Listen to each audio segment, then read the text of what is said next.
এবং যাতে একই ব্যক্তি দুইবারের পর আর প্রধানমন্ত্রী না হতে পারে এবং তাকে জবাবদিহিতা বা অ্যাকাউন্টেবিলিটির জায়গা নিয়ে আসা, ওই জায়গাটা দ্বিতীয় পর্যায়ে একটা আলোচনা শুরু হবে।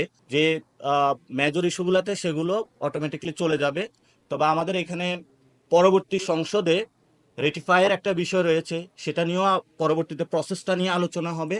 তবে আমরা যেহেতু বলেছি এই সময় আপনাদের বড় একটা মৌলিক সংস্কারের প্রয়োজন, সেখানে ভারসাম্য ক্ষমতা আনয়ন এবং যাতে একই ব্যক্তি দুইবারের পর আর প্রধানমন্ত্রী না হতে পারে এবং তাকে জবাবদিহিতা বা অ্যাকাউন্টেবিলিটির জায়গা নিয়ে আসা, ওই জায়গাটা দ্বিতীয় পর্যায়ে একটা আলোচনা শুরু হবে।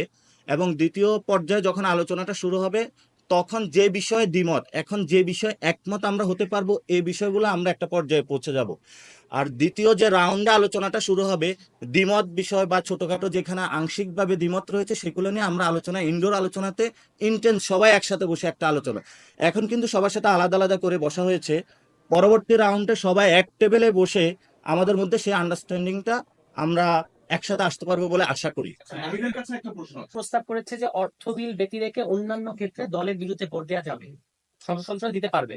আমরা মনে করি যে সংসদ সদস্যরা অবশ্যই দলের বিরুদ্ধে ভোট দিতে পারবেন, এই অধিকার তাদের থাকা উচিত, এটাই কার্যকর সংসদের একটা শর্ত। কিন্তু অর্থ বিল অর্থাৎ বাজেট এবং অনাস্থা, মানে যেটার মধ্যে দিয়ে সরকার পরিবর্তন কিংবা সংসদকে অস্থিতিশীল করা হয়, এই দুটো ক্ষেত্র বাদে অন্যান্য যে কোনো ক্ষেত্রে সংসদ সদস্যরা দলের বিরুদ্ধে ভোট দিতে পারবেন।